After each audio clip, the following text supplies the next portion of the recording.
From the National Newsroom of the Canadian Press, I'm Karen Rebo. An Islamic health organization in Lebanon says an Israeli strike in the capital Beirut early today killed 7 health and rescue workers.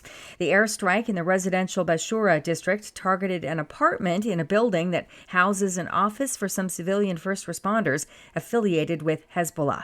It came as Israel was pursuing a ground incursion into Lebanon against Hezbollah while also conducting deadly strikes in Gaza.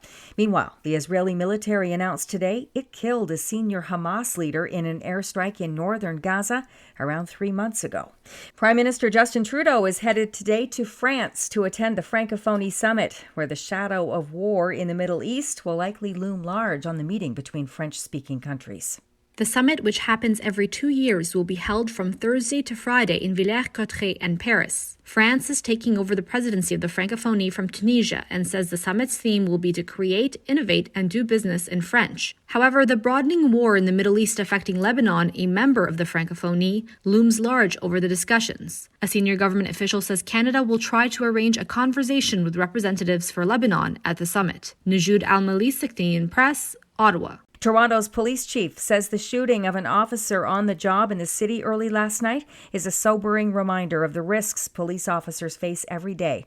Chief Myron Demkew says a gunfight broke out and the officer was shot and wounded after stopping a vehicle while conducting a robbery investigation in a midtown neighborhood. I'm very relieved to report that our officer is doing well. He was shot in the abdomen and is here in a hospital surrounded by colleagues and family being supported during what is obviously a difficult and challenging time, but I'm relieved to say that he's doing well and the injuries are not life-threatening. The president of the Toronto Police Association says the wounded officer is 29 years old and has been on the force for over 5 years. Police say 3 people have been arrested, including the suspected shooter.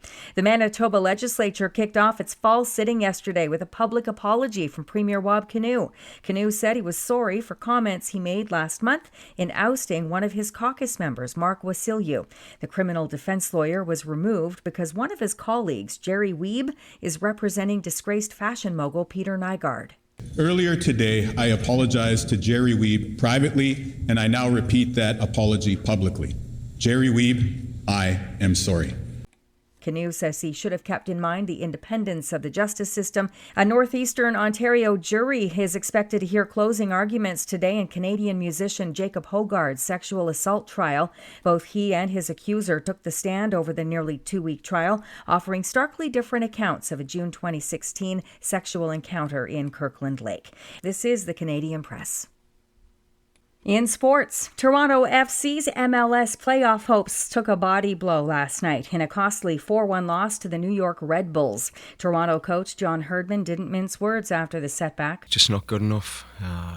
It was almost like we were sleepwalking. Toronto fell to 9th in the East, still holding on to a wildcard playoff berth, but needing a win over league-leading Inter Miami on Saturday and some help elsewhere to stay in the playoff hunt. The Vancouver Whitecaps lost 3-0 to the Seattle Sounders. In baseball, the surging Detroit Tigers have tossed the Houston Astros out of the playoffs with a 5-2 win last night to sweep their American League wildcard series. The Tigers will now face the AL Central champion Guardians in the division series. The Kansas City Royals beat Baltimore 2-1 to punch their ticket to the ALDS against the Yankees. In the National League wildcard, San Diego beat Atlanta 5-4 to knock the Braves out of the playoffs. And the Milwaukee Brewers evened up their series with the Mets. From the Canadian Press, I'm Karen Rebo.